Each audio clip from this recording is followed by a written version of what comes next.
सर्वे भवन्तु सुखिनः सर्वे सन्तु निरामया, सबका भला हो, सबका कल्याण हो। रिलीजन कहता है मेरे रिलीजन वालों का भला हो, मेरे रिलीजन वालों का कल्याण हो, बाहर वालों का सत्यानाश हो जाए। धर्म सिखाता है सर्व मंगल मांगल्ये शिवे सर्वा साधिके। रिलीजन सर्व मंगल की बात नहीं करता। इसलिए सनातन धर्म में कभी भी हम लोग कभी नहीं कहते हिंदुओं की जय हो। बोलते हैं क्या? नहीं। हम कभी नहीं कहते गैर हिंदुओं का नाश हो। हम कभी नहीं कहते हिंदुओं में सद्भावना हो। हम कभी नहीं कहते हिंदुओं का कल्याण हो। हम क्या कहते हैं? धर्म की, अधर्म का, प्राणियों में विश्व का। हम भारत का कल्याण की बात ही नहीं करते, विश्व का कल्याण हो। हिंदुओं की जय की बात ही नहीं करते, धर्म की जय हो। दूसरी तरफ ये कॉन्सेप्ट नहीं है। धर्म और रिलीजन में ये डिफरेंस है। तो संविधान निर्माताओं ने कहा धर्म का प्रचार करना, रिलीजन का प्रचार नहीं करना। लेकिन हमारे सुप्रीम कोर्ट के जजों ने धर्म को रिलीजन समझ लिया, रिलीजन को धर्म समझ लिया। और केवल सुप्रीम कोर्ट के जजों ने नहीं, ये गलती मुख्यमंत्रियों से हुई, ये गलती पूर्व के प्रधानमंत्रियों से हुई, ये गलती मंत्रियों से हुई, ये गलती शिक्षा मंत्रियों से हुई। उनको धर्म और रिलीजन का अंतर ही नहीं पता था। ये जो मैं आपको अंतर बता रहा हूं, धर्म और रिलीजन का अंतर ये। आर्टिकल 28 ये कहता है गुरुदेव कि किसी भी स्कूल में रिलीजियस एजुकेशन नहीं देना। अब उन्होंने लिखा आर्टिकल 28 में कि रिलीजियस एजुकेशन नहीं देना, उसको उन्होंने समझ लिया कि धार्मिक ग्रंथ भी नहीं पढ़ाना। भगवत गीता रिलीजियस बुक नहीं है। भगवत गीता क्या है? धार्मिक ग्रंथ। क्यों? क्योंकि पूरे भगवत गीता में आपको हिंदू शब्द मिलेगा ही नहीं। हिंदुओं के कल्याण की बात ही नहीं, मानवता के कल्याण की बात। वेद पुराण रिलीजियस किताब नहीं है, धार्मिक ग्रंथ है। क्यों? वहां पे कहीं हिंदुओं का प्रचार हो, सब लोगों को कन्वर्ट करके हिंदू बना लो, ऐसा कहीं लिखा ही नहीं है।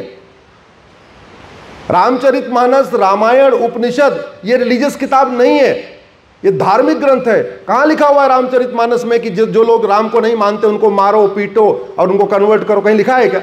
नहीं लिखा। लेकिन हमारे स्कूल में, प्राइमरी के स्कूल में एक चैप्टर तक नहीं डाला कि धर्म क्या है, रिलीजन क्या है। तो मेरी एक PIL अभी चल रही है जिसपे सरकार को भी नोटिस हुआ है, सबको नोटिस हुआ है कि कम से कम प्राइमरी के स्कूलों में एक सिलेबस डालिए, धर्म क्या है, रिलीजन क्या है। अब आर्टिकल 27 कहता है मजहब को प्रमोट करने के लिए 1 रुपए खर्च नहीं करना। आर्टिकल 28 कहता है कि मजहबी कोई टीचिंग नहीं करना। आर्टिकल 30 कहता है कि देश के सभी नागरिकों को एजुकेशन स्कूल खोलने का अधिकार है, एजुकेशन इंस्टीट्यूशन। मदरसा नहीं, मदरसा एजुकेशन इंस्टीट्यूशन नहीं होता। मदरसों में विज्ञान नहीं पढ़ाया जाता। मदरसे में पढ़े हुए आज तक पृथ्वी को चपटा मान के चलते हैं, आज तक वो गोल नहीं कह पा रहे। जो एजुकेशन इंस्टीट्यूशन लिखा है इसका मतलब लॉ कॉलेज खोल लो, इंजीनियरिंग कॉलेज खोल लो, मेडिकल कॉलेज खोल लो, 10वीं 12वीं का स्कूल खोल लो, मदरसा नहीं। दुर्भाग्यवश उस एजुकेशन इंस्टीट्यूशन को हमने मान लिया कि मदरसा खोलने का अधिकार है। और जो आर्टिकल 28 में लिखा हुआ था कि आप कोई मजहबी टीचिंग नहीं देंगे, उसको ये मान लिया कि आप भगवत गीता भी नहीं पढ़ा सकते। इसलिए मेरी PIL चल रही गुरुदेव कि 8वीं तक भारत के सभी स्कूलों में भगवत गीता को पढ़ाया जाए।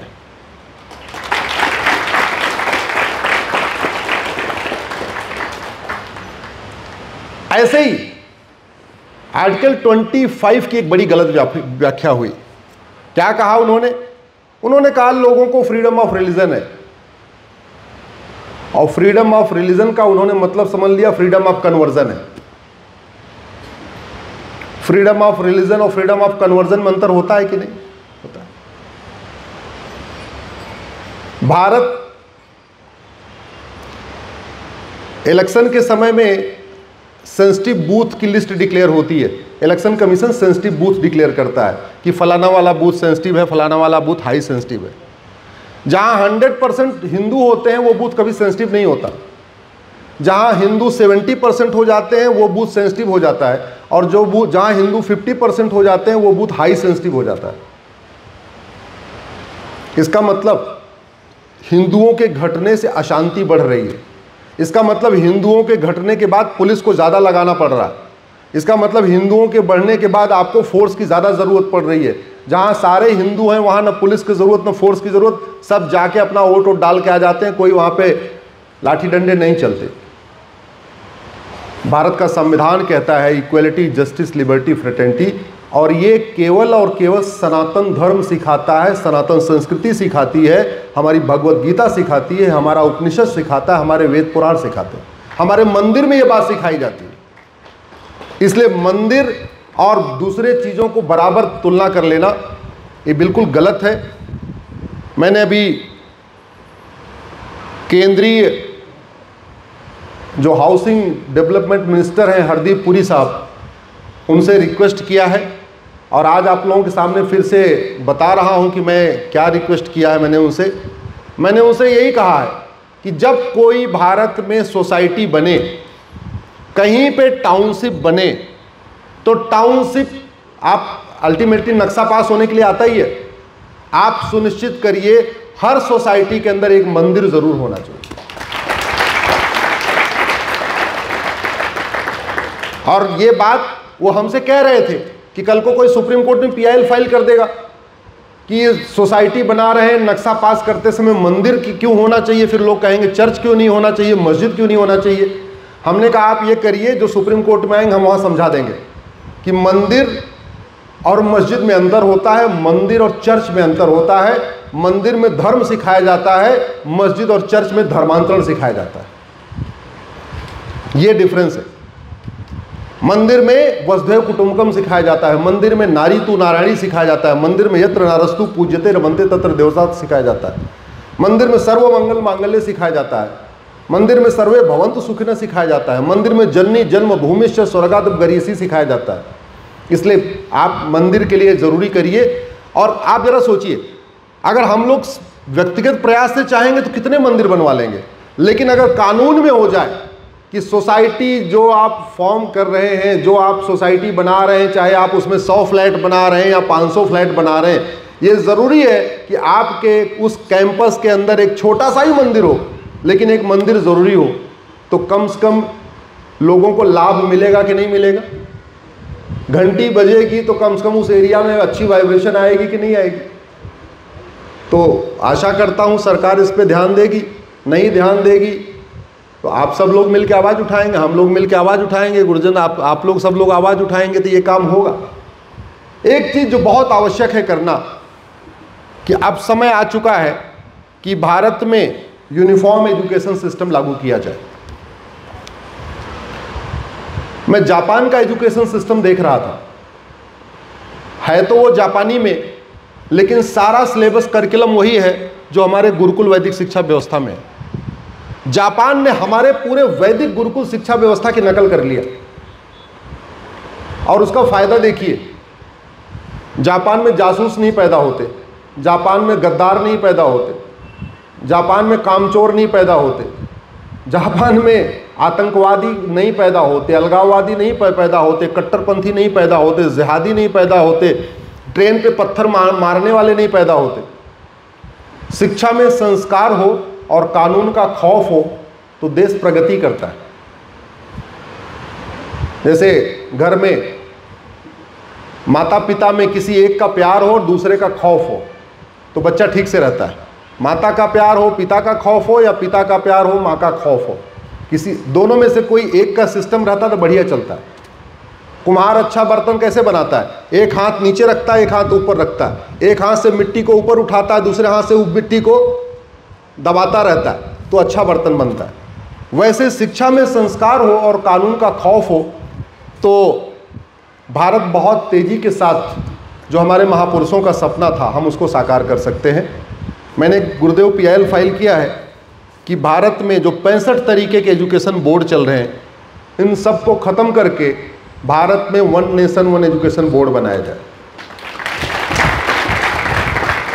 ना मदरसा बोर्ड, न मिशनरी बोर्ड, न सीबीएसई बोर्ड, न आईसीएसई बोर्ड, केवल एक भारतीय शिक्षा बोर्ड। अब आप सोच रहे होंगे कि ऐसे कैसे हो जाए, कितना बड़ा देश। अरे चीन का क्षेत्रफल हमसे 3 गुना ज़्यादा है। अगर वहाँ एक एजुकेशन बोर्ड से पूरे देश के स्कूल चल सकते हैं तो भारत में क्यों नहीं चल सकते। और वैसे भी भारत के अंदर एक रेलवे बोर्ड से पूरे देश की ट्रेन चल सकती है तो एक एजुकेशन बोर्ड से पूरे देश के स्कूल नहीं चल सकते क्या? चल सकते। दूसरी हमारी उसी पीआईएल में जो हमारी दूसरी मांग है कि भारत में कॉमन सिलेबस और कॉमन करिकुलम किया जाए। पढ़ने पढ़ाने का माध्यम भले अलग अलग हो, महाराष्ट्र वाले मराठी में पढ़ें, गुजरात वाले गुजराती में पढ़ें, बंगाल वाले बंगाली में पढ़ें, तमिलनाडु वाले तमिल में पढ़ें, लेकिन सिलेबस और करिकुलम एक समान होना चाहिए।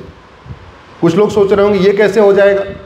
तो भारत में जो केंद्रीय विद्यालय चलते हैं पूरे देश में, उनका सिलेबस और करिकुलम कॉमन होता है, एक ही होता, अलग अलग नहीं होता। पूना का केंद्रीय विद्यालय हो या असम का केंद्रीय विद्यालय हो, कच्छ का कामरूप केंद्रीय विद्यालय हो या गुवाहाटी का केंद्रीय विद्यालय हो, सिलेबस करिकुलम कॉमन होता है।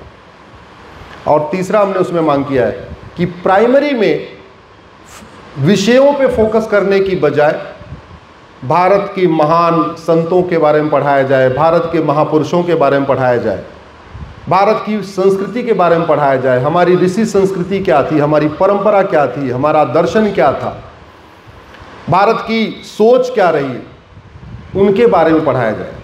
दुर्भाग्य आप देखिए, हमारे देश में इतने महापुरुष हुए, एक से बढ़कर एक ऋषि हुए, उनके बारे में कहीं पढ़ाया नहीं जाता। उदाहरण के लिए चलिए, महाराष्ट्र में छत्रपति शिवाजी महाराज के बारे में तो पढ़ाया जाता है, रानी चिन्नप्पा, रानी लक्ष्मीबाई, रानी दुर्गावती, रानी कर्णावती, रानी पद्मिनी, रानी कमलापति, रानी अहिल्याबाई, ज्योता माता, पन्नाधाई, ऐसे अनेक वीरांगना हमारे देश में माताएं हुई जिनके बारे में पढ़ाया नहीं जाता। हमारी संस्कार व्यवस्था लुप्त होती चली जा रही है। पुष्पवन संस्कार, जातकर्म संस्कार, नामकरण संस्कार, निष्क्रमण संस्कार, अन्नप्राशन संस्कार, मुंडन संस्कार, कर्णवेधन संस्कार, विद्यारंभ संस्कार, उपनयन संस्कार, वेदारंभ संस्कार, केशांत संस्कार, संवर्तन संस्कार, ये जो 16 संस्कार व्यवस्था थी हमारी खत्म होती जा रही। क्यों? क्योंकि स्कूल में पढ़ाया नहीं जा रहा। ऋषियों महर्षियों के बारे में पता ही नहीं है। हमारे स्कूल में मरीच, कश्यप, विवस्वान, मनु, इच्छाकु, कुच्छी, विक्षु, वाण, अनर्य, वृथु, त्रिशंकु, धुंधुमार, ये जो भगवान राम के पूर्वज थे उनके बारे में नहीं पढ़ा रहे। बाबर, हुमायूं, तुगलक, गजनी, गोरी, खिलजी, औरंगजेब सबके बारे में पढ़ा रहे, लेकिन हमारे महापुरुषों के बारे में नहीं पढ़ा रहे। पता नहीं किसके किसके बारे में पढ़ा रहे, लेकिन जो यहाँ के हमारे वैज्ञानिक थे, महर्षि अंगिरा, महर्षि याज्ञवल्क्य, महर्षि अक्षपाद, महर्षि रैक्य, महर्षि अगस्त्य, महर्षि लोमस, महर्षि अग्निवेश, महर्षि वशिष्ठ, महर्षि अजातशत्रु, महर्षि वात्स्यायन, महर्षि अत्रि, महर्षि वामदेव, महर्षि अष्टावक्र, महर्षि वाल्मीकि, महर्षि आत्रेय, महर्षि विश्रवा, महर्षि कण्व, महर्षि विश्वामित्र, महर्षि कपिल, व्यास, कश्यप, कात्यायन, सरभंग, कृपाचार्य, सुखदेव, गर्ग, शुक्राचार्य, सत्यकाम, गोभिला, जापाल, गौड़पाद, सुतीर, च्यवन, सुमंत, जमदग्नि, जैमिनी, मरीच, दत्तात्रेय, अंगिरस, दधीच, पुलह, देवल, क्रतु, धौम्य, सौनक, कुणाद, पराशर, भास्कराचार्य, चरक, भारद्वाज, करदम, भृगु, गौतम, बौद्धायन, मैत्रायण, धन्वंतरी, पतंजलि, चरक, सुश्रुत, सारंगधर, माधवकर, वाग्भट्ट, भावप्रकाश। ये मैंने भारत के ऋषियों का नाम नहीं लिया है, बल्कि भारत के वैज्ञानिकों का नाम लिया। इसमें किसी ने विमान बनाया, कोई बहुत बड़ा फिजिशियन था, कोई बहुत बड़ा सर्जन था, कोई बहुत बड़ा केमिस्ट था, ये सब बड़े बड़े वैज्ञानिक हैं। पढ़ाया क्या? नहीं पढ़ाया। तो ये व्यवस्था लागू हो, इसके लिए आवश्यक है कि एक भारत में यूनिफॉर्म एजुकेशन सिस्टम लागू किया जाए। मदरसा हमारे देश को खोखला कर रहा है, मिशनरी स्कूल हमारे देश को खोखला कर रहे हैं। 500 साल की मुगलों की गुलामी में कुल 1000 मदरसे खुले, 200 साल की ब्रिटिश गुलामी में 1000 मिशनरी स्कूल खुले, और संविधान लागू होने के बाद संविधान की गलत व्याख्या के कारण पिछले 75 साल में 3 लाख मदरसे खुल गए और 3 लाख मिशनरी स्कूल खुल गए।